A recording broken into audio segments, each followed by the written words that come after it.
2022. It is 8:45 here in the morning.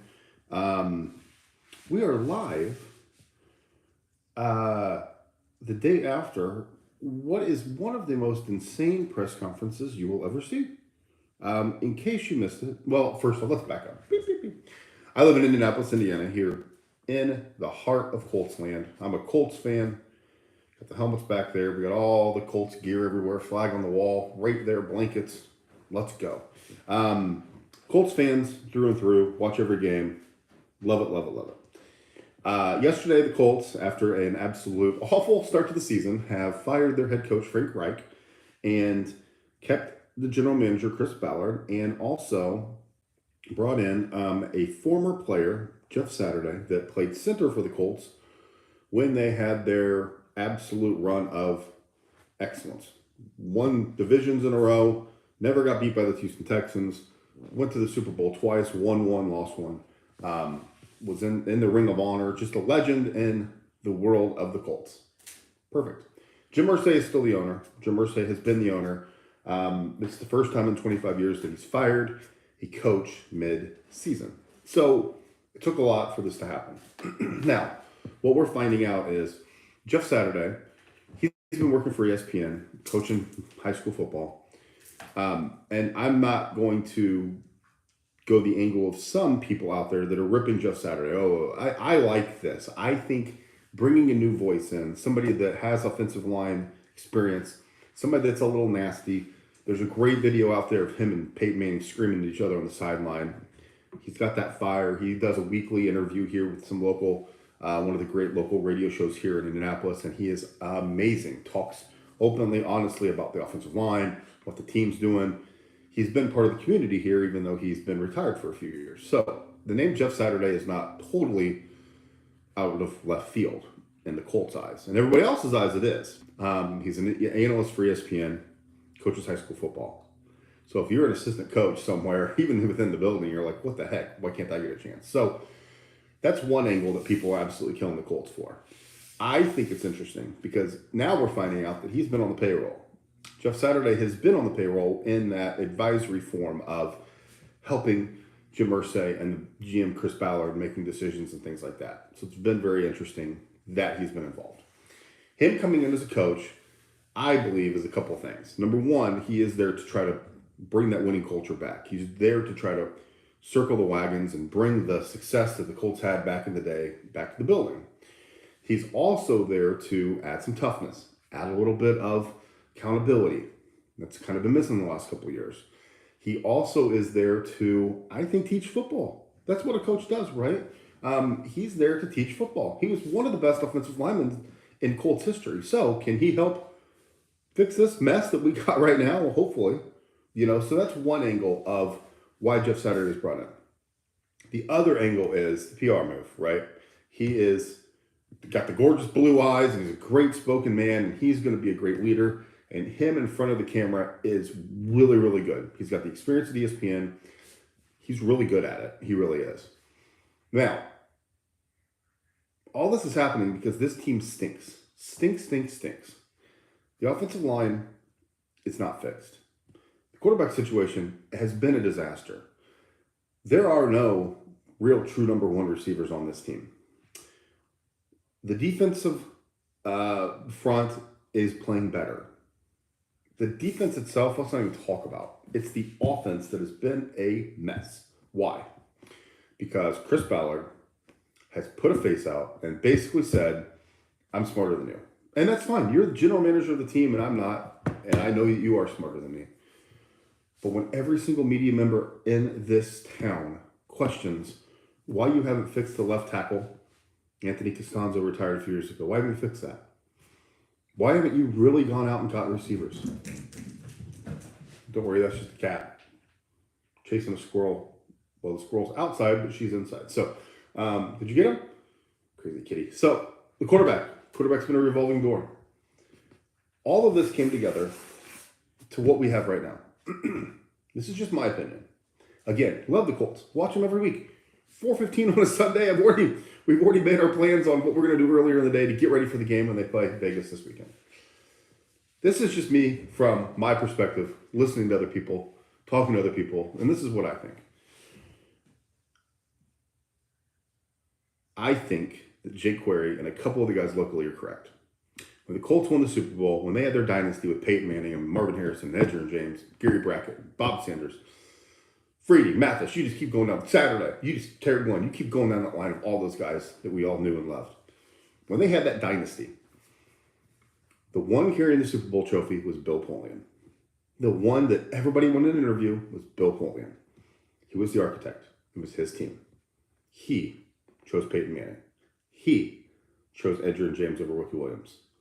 He put his neck out and got Dallas Clark a little higher than everybody else wanted to him. He did it. It was Bill Polian. That was his job. He was the general manager. That's what a general manager or player personnel guy does.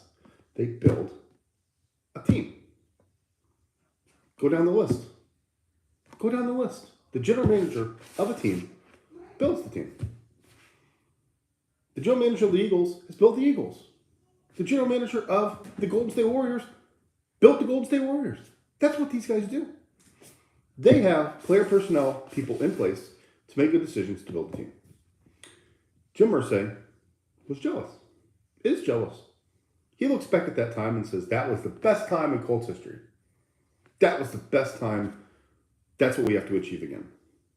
So he gets this whiz kid, Chris Ballard, that everybody wants, and he hires him here in Indianapolis. And they try to get a coach. Josh McDaniels backs out. Somebody else was iffy. We got Frank Reich, and here we go. Andrew Luck retired at the 11th and a half hour, and that stinks. 4 years later, we're still talking about it. Anthony Costanzo, they talked into not retiring for 2 straight years, then retired, and we're still talking about it. You just keep going down the list, and it's excuse after excuse. It really is. It is so annoying. That press conference last night, we got to the press conference, right? We're just talking about the history of what's going on here. That press conference last night. So here's my emotion. This is what I was thinking. Yesterday morning, Frank Reich is let go. That stinks. Frank's a great guy. It appears like he's a good dude. He's manned up and he's faced the press every single week. Probably time to go. Offense stinks. This past weekend, we had historically bad numbers. 1.9 yards of play, minus 2 yards in the first quarter. 0 for 9,000 on third down. What are we doing here? And the defense kept the Colts in the game for most of it, and then they finally, it all fell apart. But yesterday morning, Frank Reich gets let go. Very quickly, it's who's going to be number one, the head coach, and who's going to be calling the plays. Because over the last few weeks, we've had scapegoat after scapegoat. Hot Rod, the kicker, missed a couple kicks. Gone. He stinks. Well, he saw that in preseason. He saw that last year. He was hurt. He didn't have the leg. And you guys just gave him a chance because he was quirky and cool and liked Legos. He was not the kicker of the future here. He wasn't He wasn't. So I appreciate them giving people a chance, but the goal is to win football games. The goal is to build a team to win football games, as we just talked about. So it was Hot Rod early. It was his fault. Then, Matt Ryan. Matt Ryan's turning the ball over left and right. He is. Okay, that's fine. He is. So bench him. We're going to bring this guy in that's a 6th round draft pick. He's going to save the day. Well, why was he a 6th round draft pick? That 6th round draft pick turning into a Hall of Fame has worked one time. TB12. Okay, so he's coming. And he runs around all over the place, and that's good. He had a good first week. They lost, but okay. Then we let go of the offensive coordinator. Well, the offensive coordinator wasn't calling any plays. He was just the go-between with the position coaches and Frank. Okay, so he's gone. So who's next on the list? It kind of had to be Frank. So they make the decision. Frank Reich is out. Who's coaching? Who's taking over? Whatever. What are we doing here? So from there, word gets out. I was actually watching the Pat McAfee show, and he had Ian Rappaport on from NFL Network. Jeff Saturday was hired.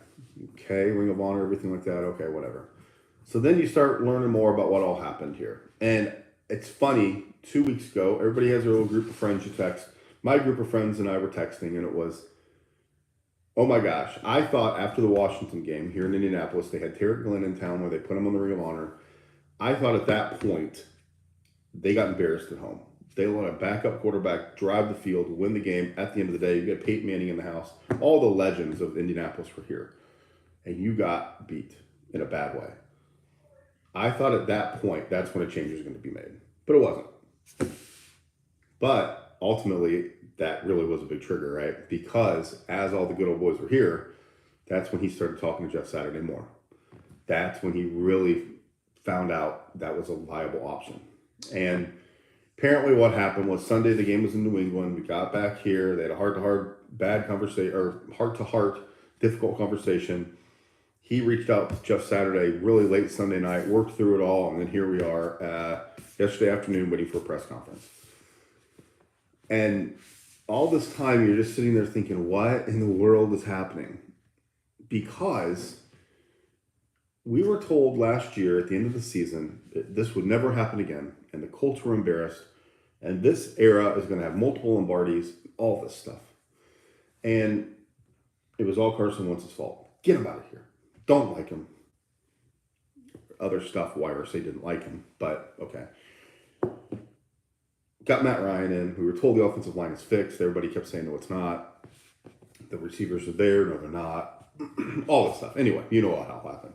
So here we are yesterday afternoon. Okay. Personally, I was excited. I thought the Jeff Saturday hire is, and I still do. I think it's an interesting one. I really do. He's going to come in. He's going to bring toughness. I did love those Colts years back in the day where we were, let's go. Every single week it was, let's see how bad we can beat the team. If it's a team that's not even close to us, let's see how many touchdowns Peyton can throw. Let's keep it moving. Let's go. It's awesome. Okay, good. So then yesterday evening comes and the press conference was scheduled and it got pushed back, and you're like, okay. And then the press conference, we're 12 minutes into me talking and we're finally getting to the press conference. That's how delusional and absolutely insane this franchise is right now. All the messes that are going on. That press conference was absolutely a blank show. It was a disaster. It was a mess. I started off feeling like, okay, this is good. Ursi's pissed. He's ready to roll. Let's go. And then he started telling us that the media was not being held accountable. He was telling us that Chris Ballard is safe because of his amazing record. And he's had immense success. Under 500 in one division win, or one playoff win. He had a shot at Andrew Luck retiring. He told us that he doesn't make sausage. He makes football teams. He was telling us that he's the one that is so proud of that Colts dynasty back in the day. He's the one that will basically work with Jeff Saturday to see who all is kind of going to continue to stay and work there. It was a mess. Then you get to Chris Ballard. Chris Ballard looked like the pissed off little brother that had to be there. He's a Big Brothers band contest or something like that. Arms crossed, leaning forward, just all mad. And of course, as he does every time, he had a shot to the media. Oh, if you guys were all asking me about receivers, and now the line stinks. The goal of a general manager is to make sure the entire team works, not just one area that the media is talking to you about. My problem with this regime is every time somebody would talk to something about them, hey, what's going on with the receiver core? They would make a smart aleck comment. They would ridicule and make fun of the person asking the questions, and then they would basically pawn it off with, we're smarter than you, we know more than you. And they do. They're in that position, and I'm not. I'm sitting in my office on the west side of Indianapolis, not running a football team. They're sitting in an office on 56th Street here in Indianapolis, making millions of dollars running a football team. Good for them. My issue with everything is, where's the accountability now? Because Jim Irsay, I love the beginning of the press conference and I hated the end. Jim Irsay is now living in the past. He kept talking about the old days and talking about the old regime, and we're talking good old boys back and all this stuff. And that's great. I would love for the whole coaching staff to be those guys. I think that'd be awesome. But the problem is, let's look back at this. Jim Irsay did not build the team. When he was the general manager, and he was the general manager back in the day, he traded his number one receiver, Andre Rison, and a linebacker and a number one pick for Jeff George. Love Jeff George, great talent, flamed out. He used the quarterback as a revolving door when he was general manager. He was smart enough to back away and say Bill Polian run the team. They just happened to get one of the greatest quarterbacks of all time that year, Peyton Manning, and they built a winning, good culture and team. They got Tony Dungy, and the rest is history. Why is he meddling? Why is he meddling? He made the decision to get rid of Carson Wentz. He made the decision to bench Matt Ryan. He made the decision to bring Sam Ehlinger in. He made the decision to get rid of Frank Reich. He made the decision to bring in Jeff Saturday. I love my Colts. I do. I love them. I love them. I love them. I love them. This franchise is nothing even close to those high tier 10 to 12 teams in the league. They're not the Patriots, the Steelers, the Bucks, Cowboys, even the Giants. They're not that.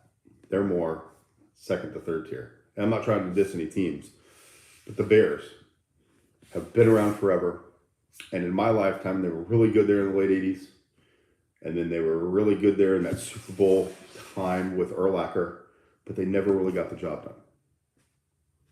So in my eyes, the Bears are 1-1 in the Super Bowl. So are my Colts. The Colts have fallen into this crazy owner, crazy quick decisions, crazy results that truly are probably some of the most frustrating things ever. That, that press conference last night was a doozy. That was a doozy. And I cannot physically believe I was sitting there watching that, listening to the owner of a team that I cheer for and spend money to support, talking about not being able to make sausage. He makes football teams. And then he was telling me that our general manager we have is highly successful when his numbers don't show that. He's under 500. He's won one playoff game. Also, we're being told that this guy coming in to coach the team abided by the Rooney Rule. There's no Rooney Rule for midseason hirings. We're being told that the press, the media, is spinning everything. They're so terrible. This is all the media. They need to be held accountable. If you think the media in Indianapolis is hard, go to Philly, go to New York, go to LA, go to Dallas, go to Chicago. Name the city. Name the city. Do you think the Philadelphia Phillies are getting a free pass just because they went to the World Series this year? No. They had it in front of them, and they really kind of blew it a couple times. They're going to get hammered. Do you think that the Houston Texans are just getting a free pass because they stink yet again after a new regime is in? No. Do you think the Bears are getting a free pass because now they finally got Claypool, but they had nobody for their franchise quarterback to throw the ball to?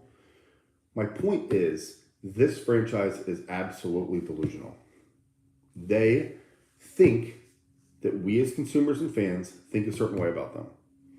They think this is what you do to build a franchise. This is what you do to build a winner. And maybe it might work, it might. But you can't tell me that this team is close to winning multiple Lombardis. And I didn't say that, the owner did. The owner said with this regime, he wants multiple Lombardis. And we sat up there and we listened to the general manager say that the rivalry is back on when Josh McDaniels was on a plane here and changed his mind and he went back to New England and we're all pissed off and the rivalry is back on. Yeah.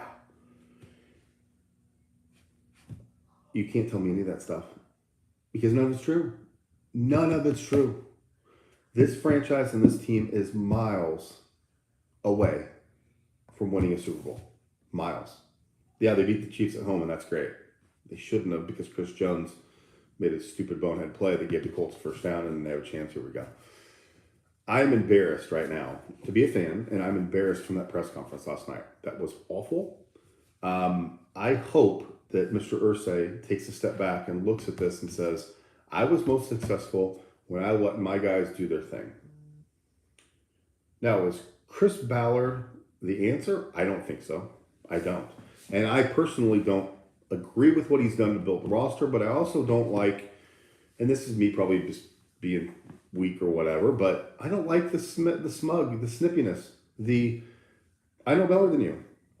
And Bill Polian was like that. And we had Ryan Grigson in between there. Ryan Grigson got stuff done, but he was terrible with the press and terrible with PR, and players hated him. So that probably wasn't a great decision either. But now we're looking at somebody that does come on. He's got an oh shucks attitude and smiles and laughs and pats you on the back.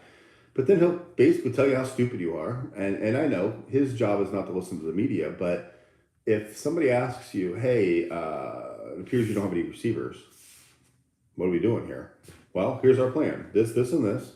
And, try to work through that, talk through that. Not basically, tell the person asking the question how dumb they are and make them feel inept over and over and over.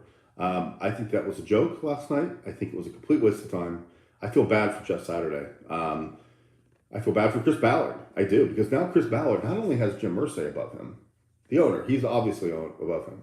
He's got Jeff Saturday above him. Jeff Saturday is going to dictate every single person in that building's future over the next 8 weeks. If he goes in and looks at the team and it's a disaster, he's going to go to Jim and say, listen, this is in more shape than I thought. This is a worse shape than you thought. This team build of this roster is awful. Chris Ballard's out. Jeff moves over there, and then he's in charge of player personnel. It's going to be really, really interesting next few months for my Colts. I love them. I'm going to watch every single game. I'm really excited. I hope they turn it around. I hope we go on a run and win the Super Bowl. High five. That'll be great. I do like Jeff Saturday.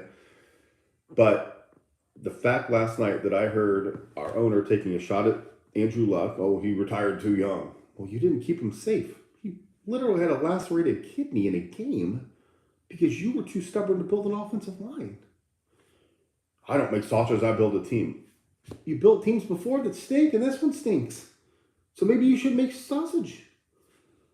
The general manager is doing a great job. We're lucky to have him. He's under 500.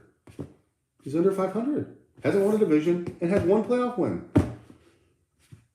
That's 6 years in. I don't enjoy watching these Tennessee Titan games thinking, oh my gosh, we're not going to stop Henry. And now, Jacksonville. Are we ever going to win Jacksonville again? I mean, my gosh. Those things that I heard last night really rubbed me the wrong way. And that's why I'm as frustrated as I am. Because as a fan, I have no skin in the game. None. No money invested. I don't own the team. I don't have a family member working there or employed by them. They're not paying me, anything like that. I have no skin in the game.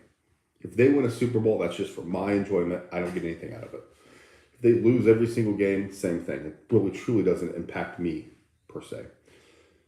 But being a fan, being a diehard fan, I like to get my voice out there and talk about what I think. And I think last night was an embarrassment. I do. I think it was an embarrassment to the franchise, to the players, to the city. If I'm a player sitting in that room watching that, I don't know what the heck I'm doing. Now I'm listening to somebody that's never been a coach before, trying to interview who's going to call plays. Here we are at Tuesday, and we don't know who's calling plays this weekend. It's just a mess. It's a mess. And I thank you for listening. Thank you for letting me vent. Thank you for letting me go a little bit off the rails a little bit here. Baseball free agency started. Basketball started last night. My Tar Heels got a big win. So we'll get into all that. But right now, I hope that the Colts get it in gear. I hope they know what they're doing. Let me know. Comment below. Let me know what you thought of the press conference. Let me know if you think Jeff Saturday will get the job done. And I hate to be so negative on Chris Ballard and Jim Irsay. It's just last night was crazy. We're ripping media for asking questions, and Chris Ballard still says, well, if I would have drafted a quarterback a couple years ago and he flamed out, you would have killed me. What? So you didn't draft one because you're afraid the media is going to kill you? What are we talking about here? So anyway, what a crazy press conference. Hopefully they get it together. Hopefully you have a great day. It's voting. It's election day, Tuesday, November 8th. So get out and vote. Make sure you make your voice heard. And I thank you so much for joining me. Sorry for all the Colts talk for all of you people not in Indianapolis, but that's what I do, and that's who I like, and that's what's going on right now. So we'll continue to see what's going on in the sports world.